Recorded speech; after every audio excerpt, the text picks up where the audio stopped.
নারায়ণ নারায়ণ নারায়ণ নারায়ণ আরে আরে নারদ মুনি যে দাঁড়ান আপনি হঠাৎ করে এখানে মানে আমাদের কি সৌভাগ্য তা যাচ্ছেন কোথায়? আমি একটু যাচ্ছি বিষ্ণুলোকে ভগবানের কাছে দর্শন করতে, ভগবানকে দর্শন করতে। আরে বিষ্ণু লোকে যাচ্ছেন? তা আমাকে তো বুঝতেই পারছেন, এই দেখছেন কত জীবন ধরে এই সেবা করে যাচ্ছে। একটু যদি প্রভুকে জিজ্ঞেস করেন কবে ফেরত যেতে পারবো প্রভুর কাছে, তো কবে প্রভুর কাছে ফেরত যেতে পারবো?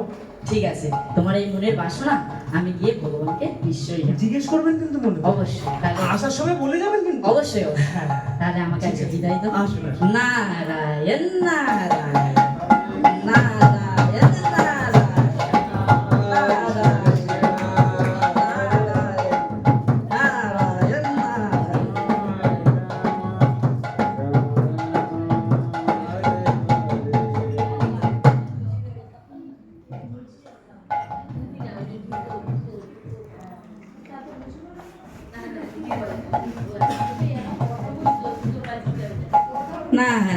নারায়ণ নারায়ণ নারায়ণ নারায়ণ নারায়ণ নারায়ণ নারায়ণ নারায়ণ নারায়ণ। হ্যাঁ হ্যাঁ, এই বদ্ধ কলিযুগে কি অবস্থা। বসুন তা প্রভু আপনি কোথায় যাচ্ছেন? আমি যাচ্ছি বিষ্ণুলোকে ভগবানের সাথে ভগবানের দর্শন করতে। আপনি ভগবানের কাছে যাচ্ছেন যে আমার একটা ছোট্ট প্রশ্ন আছে, আপনি ভগবানকে একটু গিয়ে বলবেন? তোমার কার্যকলাপ দেখে আমি যা বুঝতে পারছি তুমি তো একজন মুচি। আচ্ছা বলো তাহলে তোমার কি মনোবাসনা আছে? আপনি ভগবানকে গিয়ে জিজ্ঞাসা করবেন যে আমি কখন কিভাবে ভগবানের কাছে ফিরে যেতে পারবো না। আচ্ছা তোমার এই মনের বাসনা, ঠিক আছে, আমি নিশ্চয়ই ভগবানের কাছে গিয়ে তোমার এই মনের বাসনা সম্পর্কে আমি বলবো। তাহলে আজকে আমার বিদায় দাও, আমি অনেক দূরে যাবো সেই বিষ্ণুলোকে। ঠিক আছে, আজ তাহলে আসি। নারায়ণ নারায়ণ নারায়ণ নারায়ণ নারায়ণ নারায়ণ নারায়ণ নারায়ণ নারায়ণ নারায়ণ।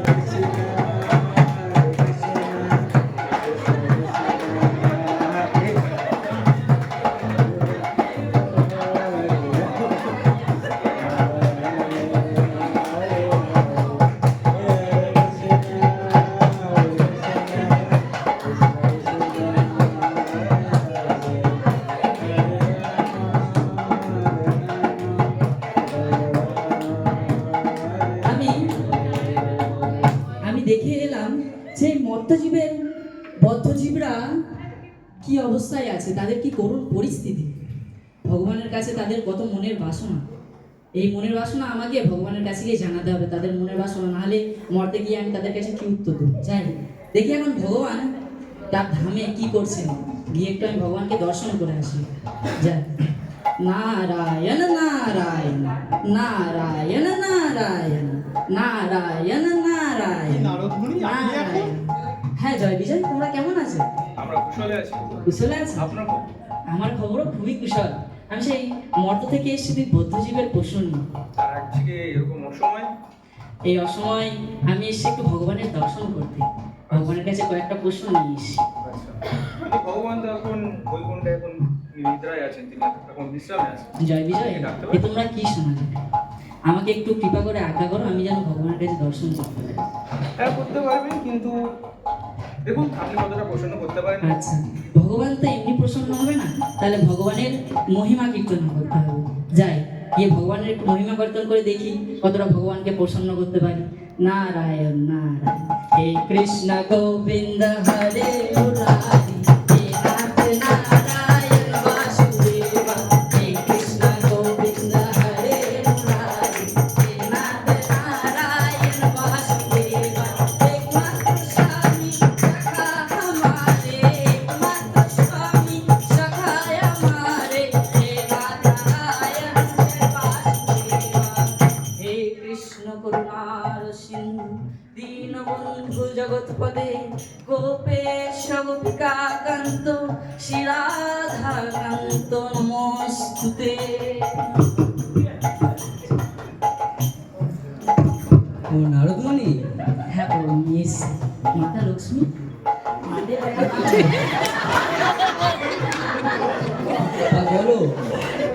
মর্তলোকে আমার ভক্তদের কি অবস্থা, কি দশা তাদের? প্রভু আমি অনেক দূর থেকে সেই মর্তলোক থেকে এসে আপনার দুই ভক্তের প্রশ্ন নিয়ে। কি প্রশ্ন শুনি? আপনার এক ব্রাহ্মণ ভক্ত আছে, সে ত্রিসন্ধ্যা আপনার পুজো করে। তার মনের বাসনা হচ্ছে যে যে সে কবে আপনার চরণে আশ্রয় পাবে, সে কবে গোলক বৃন্দাবনে আসবে। আচ্ছা আচ্ছা, ওই ব্রাহ্মণ, ওর তো কয়েক জন্ম লেগে যাবে আমার গোলক বৃন্দাবন প্রাপ্ত হতে। প্রভু আপনি তো অন্তর্যামী, আপনি তো সবই জানেন। তাহলে বলেন প্রভু, আপনার সেই মুচি ভক্ত, সেই মুচি ভক্ত কবে উদ্ধার পাবে? আচ্ছা, সেই মুচি, ও তো এই জন্মেই আমার গোলক বৃন্দাবন প্রাপ্ত হবে। প্রভু আপনার একই বিচার, একজন ত্রিসন্ধ্যা ব্রাহ্মণ, সে কিনা পুজো করে যাচ্ছে, আপনার সারাদিন আপনার সেবা করছে, তার কিনা কয়েক যুগ লেগে যাবে, আর সামান্য মুচি সে এই জন্মে উদ্ধার পেয়ে যাবে? কিভাবে প্রভু, কিভাবে? এর দ্বারা আপনার কিভাবে সম্ভব? শান্ত নারদ, শান্ত, কাছে আসো। প্রভু ক্ষমা করুন। তোমাকে আমি কয়েকটা প্রস্তাব দিচ্ছি, তুমি ওই দুজন জীবকে গিয়ে ওই প্রস্তাবগুলো শুনিও, তাদের যে উত্তর হবে তুমি তার থেকেই তোমার এই প্রশ্নের উত্তর পেয়ে যাবে। বলেন প্রভু, বলেন। আপনার আজ্ঞা যথা। তাহলে প্রভু আমাকে এখন বিদায় দেন। আমি আসি। তথাস্তু। মাতা লক্ষ্মী আমার বিদায়।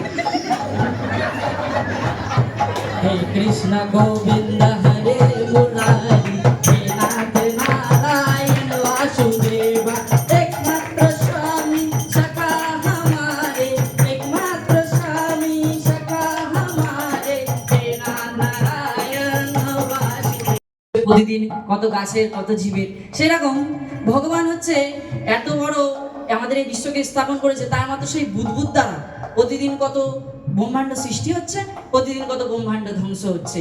তোমাকে ভগবান বলেছে কি জানো, তোমার উদ্ধার, এই যে তোমার পিছনে দেখছো বটবৃক্ষ, সেই বটবৃক্ষের যতগুলি পাতা আছে, সেই পাতা দ্বারা যখন যখন পাতা এগুলো বিনষ্ট হবে, তখনই তোমার একমাত্র উদ্ধার হবে। তো তাড়াতাড়ি আমি ভ্রমণের কাছে ফিরে যেতে পারি? অবশ্যই তুমি শোনালেন পুরো আপনি, তুমি আপনাকে অশেষ ধন্যবাদ। তুমি এত তাড়াতাড়ি এবং এই বটবৃক্ষে যতগুলি পত্র আছে, এই পত্র দ্বারাই তুমি যেতে পারবে ভগবানের কাছে। তাহলে আজকে আমাকে বিদায় দাও, না প্রভু, আমি তাহলে আসি। নারায়ণ নারায়ণ নারায়ণ নারায়ণ নারায়ণ নারায়ণ। আর বের করা এটা খুব কঠিন কাজ নয়। তো সেই ক্ষেত্রে যদি আমাদের মুচি অত শিক্ষিত নয়, ভগবানের পূজা করে না, কিন্তু ভগবানের প্রতি তার বিশ্বাস আছে, ভগবানের প্রতি তার আত্মসমর্পণ ভাব আছে, তো সেরকম আমাদের যদি ভগবানের প্রতি পূর্ণ বিশ্বাস থাকে এবং ভগবান যেটা করছে সেটাই ঠিক, সেটা যদি আমরা ভেবে রাখতে পারি, আমাদের জীবনে চলার পথে ভগবান কখনো আমার জীবনে ভালো, কখনো মন্দ, যাই করুক না কেন, ভগবান যেটা করছে সেটা ভালোর জন্যই করছে। এবং ভগবান এই জন্য তিনি ভগবান, ঠিক আছে? জগতের লোক ভগবানকে অনেক দোষারোপ করে, কিন্তু ভগবানের যে ভগবত্তা কিংবা ভগবানের যে চরিত্র, সেটা এই জগতে দ্বিতীয় কাউকে খুঁজে পাওয়া যাবে না। তিনি বদ্ধজীবকে কৃপা কীভাবে করেন, তো সেই জন্য ভগবানের কথার উপর আমাদের বিশ্বাস থাকা অবশ্যই কর্তব্য। তো সেটাই আমাদের প্রভুরা তুলে ধরার চেষ্টা করেছেন। তো ভুল ত্রুটি হলে আপনারা ক্ষমা করবেন এবং আশীর্বাদ করবেন যাতে ওরা আরও ভালো কিছু করে। তো পাঠচক্র ক্যাম্পে আমি তাদের অনুরোধ করবো, ক্যাম্পে আর একটু ভালো কিছু শোনাবেন, ঠিক আছে?